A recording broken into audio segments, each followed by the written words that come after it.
খবর শুনছেন CM news TV channel থেকে। আজ 30শে জানুয়ারি শুক্রবার। জানাবো আজকের বাছাই করা গুরুত্বপূর্ণ 30টি তাজা সংবাদ। শুরুতেই দেখে নেব আজকের সংবাদ শিরোনাম। প্রতিদিন নিয়মিত সঠিক খবর পেতে হলে আমাদের এই চ্যানেল সাবস্ক্রাইব করে আমাদের পাশে থাকুন আর ভিডিওতে একটি লাইক করতে একদমই ভুলবেন না। নিষেধাজ্ঞা সত্ত্বেও আনন্দপুরের শুভেন্দু, শর্ত সাপেক্ষে মিছিলের অনুমতি দিল হাইকোর্ট। ভোটার তালিকায় লজিক্যাল ডিসক্রিপেন্সি ঘিরে মৃত্যু, নূরপুর তিওরপাড়ার চাঞ্চল্য। কথা রাখলেন মুখ্যমন্ত্রী মমতা, আনন্দে আত্মহারা জলপাইগুড়ির খুদে পড়ুয়ারা। ইডির স্ক্যানারে রিলায়েন্স গ্রুপ, বাজেয়াপ্ত সম্পত্তির তালিকায় যোগ আরো 1800 কোটি। এসআইআর ইস্যুতে কাজের চাপ কমাতে 3 আধিকারিকের বদলি, কমিশনকে জানালো নবান্ন। ধর্মনিরপেক্ষ শক্তির ঐক্য দরকার, সেলিম হুমায়ুন বৈঠক নিয়ে বার্তা নওশাদের। এসআইআর নোটিশের আতঙ্কে ভুগছিলেন, ডোমজুর ও পোলবায় 2 বৃদ্ধের মৃত্যু। লক্ষ্মীর ভান্ডারের টাকা বন্ধ কেন? 7000 মহিলার হয়ে রাজ্যের কাছেই জানতে চাইল হাইকোর্ট। মুখ্যমন্ত্রী হওয়ার স্বপ্ন হুমায়ুনের, ভোটের অঙ্ক ঘোরাতে বড় খেলায় নামার জল্পনা। রাজধানী সফরে মৃতদের পরিবারকে সঙ্গে নিচ্ছেন মুখ্যমন্ত্রী, কমিশনে হাজির করাবেন স্বজনহারাদের। ভোটের আগে স্কুলে গ্রুপ সি ও ডি নিয়োগ পরীক্ষার দিনক্ষণ ঘোষণা করল এসএসসি। স্বরাষ্ট্র সচিব সহ 9 অফিসারের অব্যাহতি চেয়ে কমিশনকে চিঠি নবান্নর, ভোটের মুখে অবজারভার বিতর্ক। বিজেপি তৃণমূলের জন্যই এসআইআরে হয়রানি, মমতাকে আক্রমণ মৌসুমের।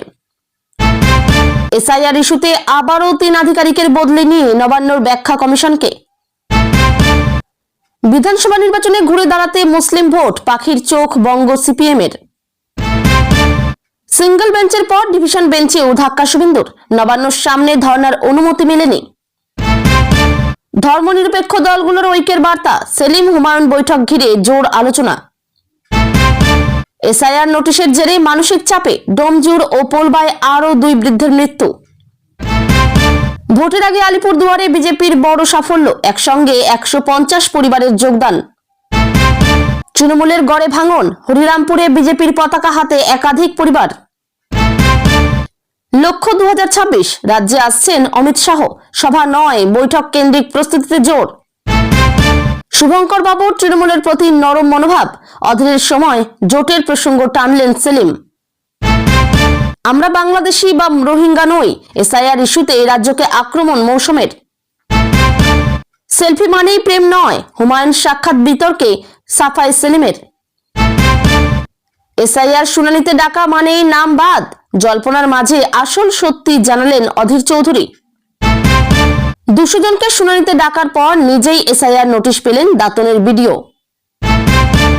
এসআইআর ইস্যুতে বাঙালির ক্ষোভকে শক্তভাবে ধারণ করছেন মমতা ও অভিষেক।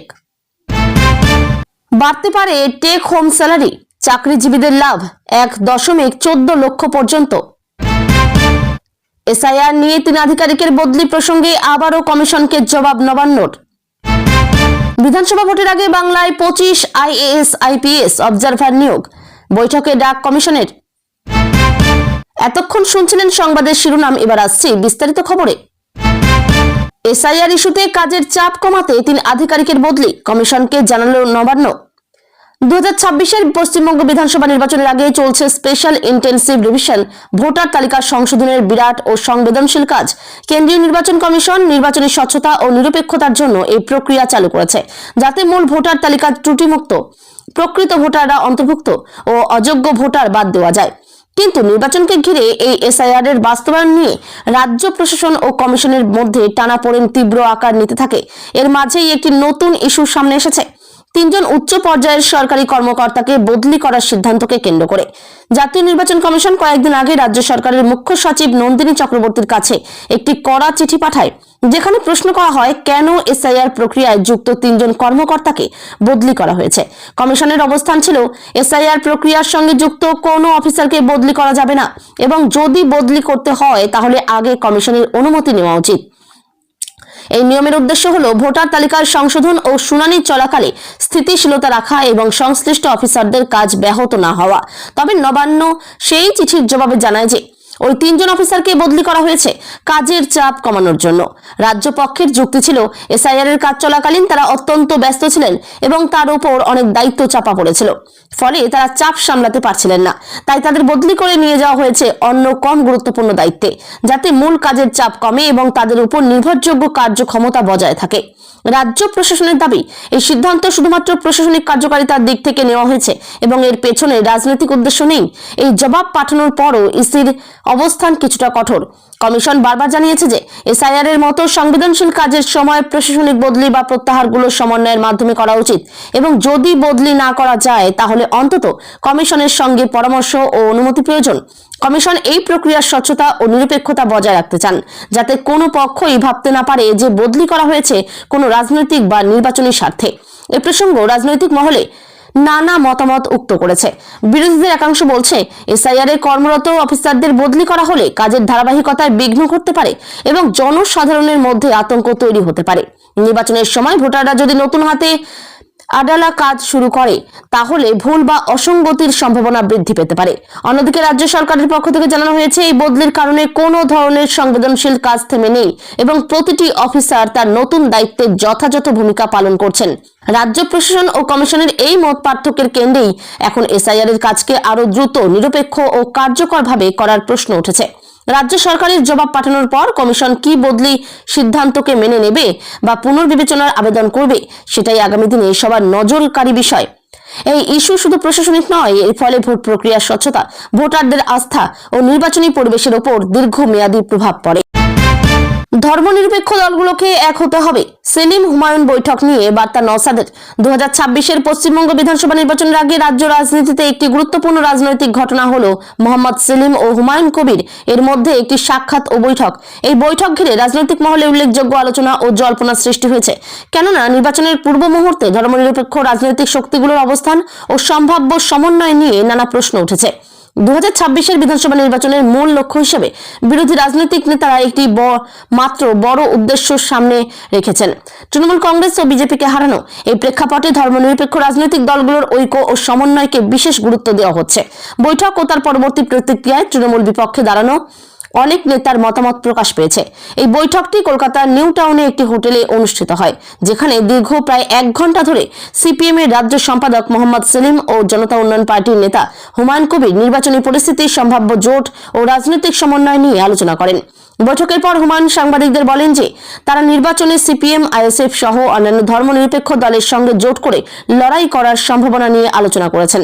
তারা চান যাতে বিকল্প রাজনৈতিক শক্তিগুলোর মধ্যে একটি বড় ঐক্য গড়ে ওঠে, যাতে ভোট বিভাজন না হয় এবং বিরোধী শক্তি সফল হতে পারে।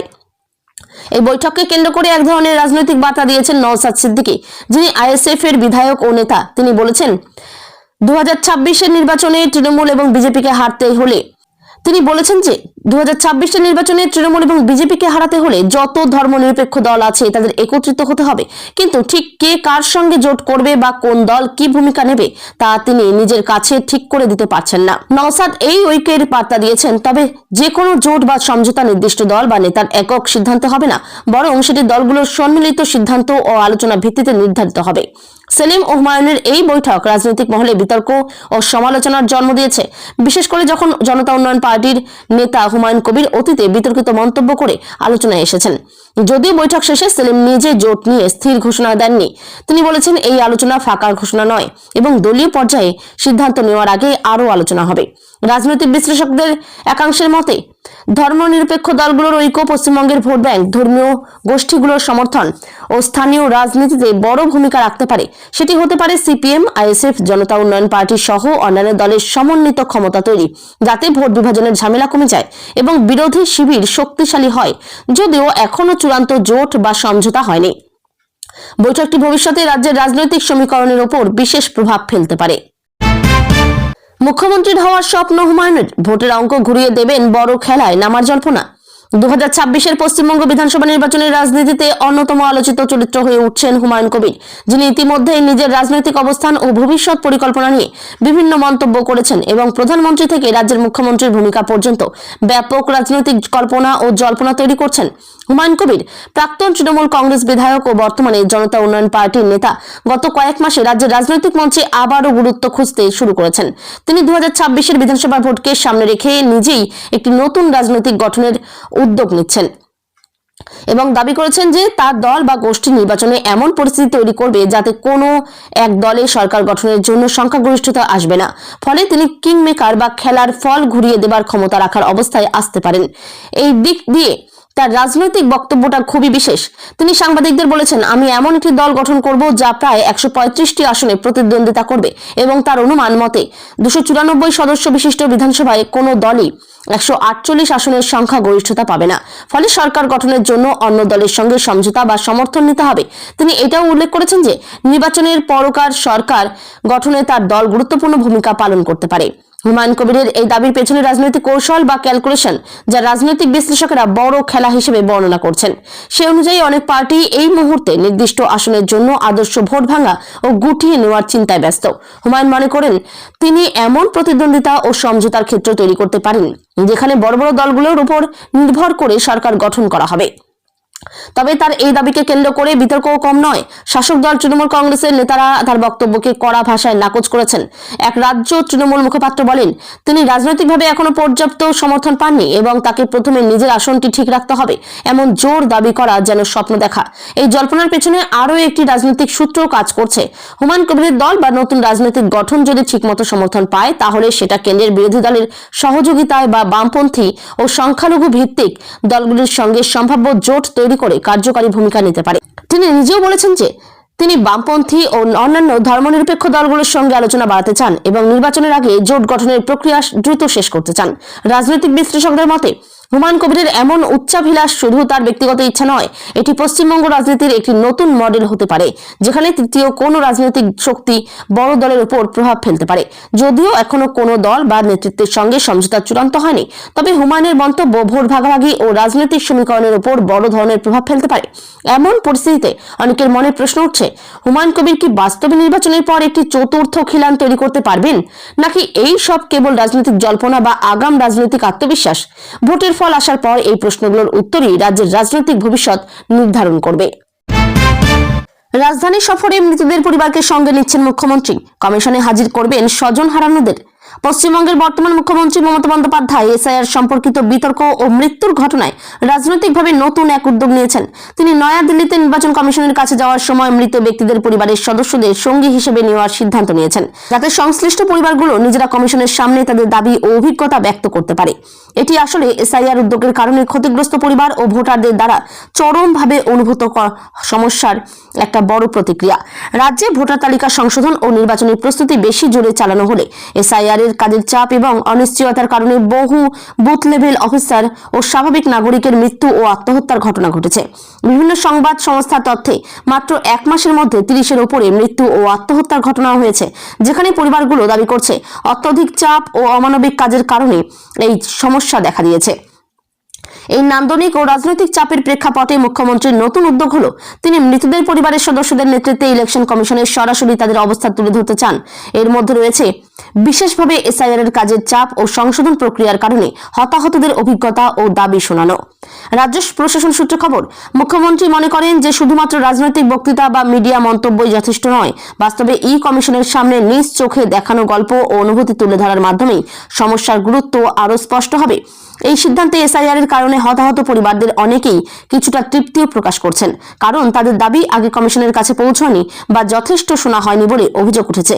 বাস্তবে বিএলওদের অফিসারদের সাথে যারা যুক্ত ছিলেন তারা কাজের চাপ, সময়সীমা এবং বিশেষ নির্দেশনাগুলোর মধ্যে বেশ বিপর্যস্ত ছিলেন এবং অনেক ক্ষেত্রেই পরিবার সদস্যরা অভিযোগ করেছেন যে এই পরিস্থিতিতে তাদের প্রিয়জনদের জীবনের নিরাপত্তা যথেষ্টভাবে ধরা হয়নি। মুখ্যমন্ত্রী মমতা বন্দ্যোপাধ্যায় ইতিমধ্যে তার সফরের দিনক্ষণ নির্ধারণ করেছেন। আগামী 1 ফেব্রুয়ারিতে তিনি নয়াদিল্লিতে যাবেন এবং সেই সফরে এসআইআর নিয়ন্ত্রক, নির্বাচন কমিশনের প্রধান বা উচ্চ পদের কর্মকর্তাদের সঙ্গে দেখা করবেন। তার পরিকল্পনা হচ্ছে যে একাত্মিকভাবে মৃতদের পরিবারের দাবি ও অভিজ্ঞতা কমিশনের কাছে উপস্থিত করবেন এবং এই ঘটনার পর্যালোচনা ও প্রয়োজনীয় প্রতিকার নিয়ে আলোচনা শুরু করবেন। মমতার হাত শক্ত করতে হবে, কলকাতায় এসে বললেন ওমর আব্দুল্লাহ। জাতীয় রাজনীতির প্রেক্ষাপটে আঞ্চলিক দলগুলির ভূমিকা নিয়ে গুরুত্বপূর্ণ বার্তা দিলেন জম্মু ও কাশ্মীরের প্রাক্তন মুখ্যমন্ত্রী ও ন্যাশনাল কনফারেন্স নেতা ওমর আব্দুল্লাহ।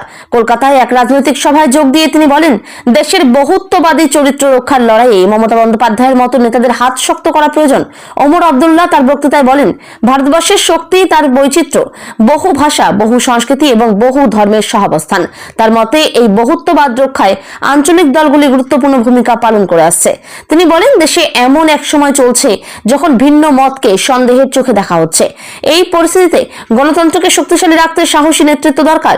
তিনি সরাসরি মমতা বন্দ্যোপাধ্যায়ের নাম উল্লেখ করে বলেন, তিনি রাজ্যের মানুষের অধিকার নিয়ে বারবার কেন্দ্রের সামনে প্রশ্ন তুলেছেন। এই ধরনের কণ্ঠস্বর জাতীয় রাজনীতিতে প্রয়োজন। তার এই মন্তব্যে উপস্থিত তৃণমূল সমর্থকদের মধ্যে উৎসাহ দেখা যায়।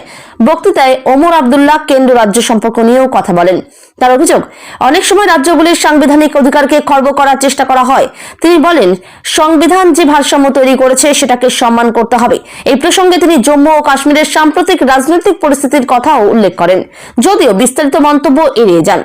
তৃণমূল কংগ্রেসের তরফে জানানো হয়েছে, এই সভার উদ্দেশ্য ছিল জাতীয় স্তরে বিরোধী শক্তির মধ্যে ঐক্যের বার্তা দেওয়া। দলের এক নেতা বলেন, গণতন্ত্র ও সংবিধান রক্ষার প্রশ্নে মতাদর্শগত ভিন্নতা থাকলেও একসঙ্গে লড়াইয়ের প্রয়োজন।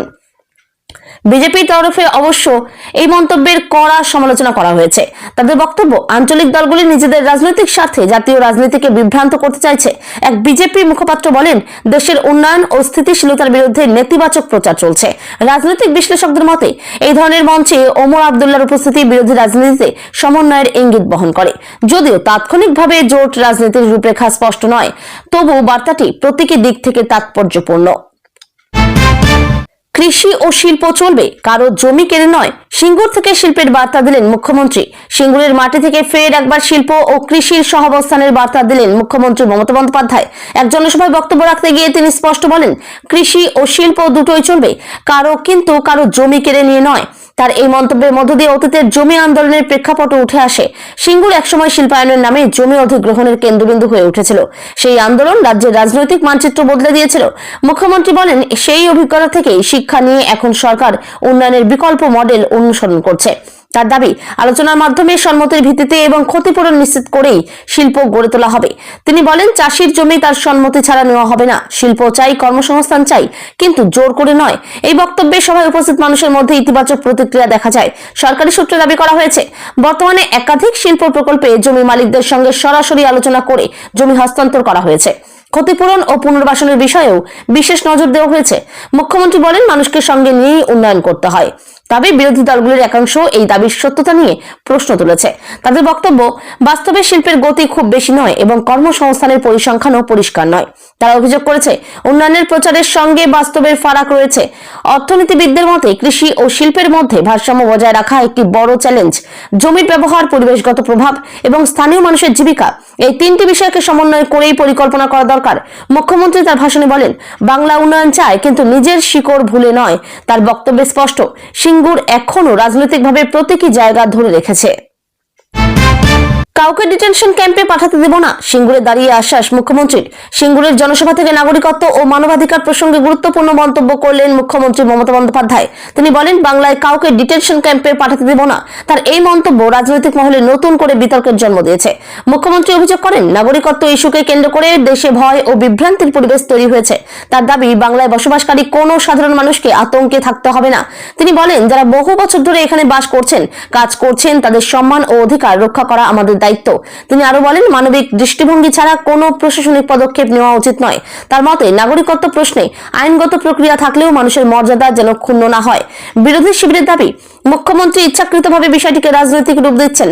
তাদের বক্তব্য, নাগরিকত্ব সংক্রান্ত যে কোনো পদক্ষেপ সংবিধান ও আইনের ভিত্তিতেই হয়। মানবাধিকার কর্মীদের একাংশ অবশ্য মুখ্যমন্ত্রীর বক্তব্যকে সমর্থন করেছেন। তাদের মতে, প্রশাসনিক প্রক্রিয়ার মধ্যে মানবিক সংবেদনশীলতা থাকা জরুরি। সাধারণ মানুষের মধ্যে আতঙ্ক ছড়ানো উচিত নয়। রাজনৈতিক বিশ্লেষকদের মতে, নাগরিকত্ব ইস্যু বহু রাজ্যে রাজনৈতিকভাবে স্পর্শকাতর। ফলে এই বিষয়ে বক্তব্য সবসময়ই জনমতকে প্রভাবিত করে। বাংলায় কথা বললে মারবেন আর বাংলা দখল করবেন, হবে না। হুঁশিয়ারি মুখ্যমন্ত্রীর। ভাষা ও আঞ্চলিক পরিচয়কে সামনে রেখে তীব্র রাজনৈতিক বার্তা দিলেন মুখ্যমন্ত্রী মমতা বন্দ্যোপাধ্যায়। তিনি অভিযোগ করেন, কিছু শক্তি বাংলার ভাষা ও সংস্কৃতিকে অবমূল্যায়ন করার চেষ্টা করছে। তার প্রশ্ন, বাংলায় কথা বললে মারবেন আর বাংলা দখল করবেন? হবে না। তিনি বলেন, বাংলা ভাষা শুধু যোগাযোগের মাধ্যম নয়, এটি বাঙালির আত্মপরিচয়ের অংশ। ভাষাকে অসম্মান করা মানে সংস্কৃতিকে আঘাত করা। তার এই বক্তব্যে সভায় উপস্থিত মানুষের মধ্যে আবেগঘন প্রতিক্রিয়া দেখা যায়। বিরোধী দলগুলির একাংশ এই অভিযোগ অস্বীকার করেছে। তাদের দাবি, ভাষা নিয়ে বিভাজন তৈরির চেষ্টা করা হচ্ছে। তবে রাজনৈতিক পর্যবেক্ষকদের মতে ভাষা ও সংস্কৃতি সবসময়ই আঞ্চলিক রাজনীতিতে শক্তিশালী ইস্যু। মুখ্যমন্ত্রী তার ভাষণে বলেন, বাংলা সব ভাষাকে সম্মান করে, কিন্তু নিজের ভাষার মর্যাদা রক্ষায় আপোষ করবে না। তার এই মন্তব্যকে আসন্ন নির্বাচনের আগে সাংস্কৃতিক আবেগের আহ্বান হিসেবেই দেখা হচ্ছে। সাহিত্যে নয়, শান্তিতে নোবেল পেয়েছেন রবীন্দ্রনাথ। বিজেপির নতুন সভাপতির মন্তব্যে হাসির রোল। একটি প্রকাশ্য রাজনৈতিক সভায় করা একটি মন্তব্য ঘিরে তুমুল বিতর্কের সৃষ্টি হয়েছে। বিজেপির নবনিযুক্ত এক রাজ্য সভাপতি দাবি করেন, রবীন্দ্রনাথ ঠাকুর নাকি সাহিত্যে নয়, শান্তিতে নোবেল পুরস্কার পেয়েছিলেন। বক্তব্যটি প্রকাশ্যে আসতেই সামাজিক মাধ্যমে শুরু হয় সমালোচনার ঝড়।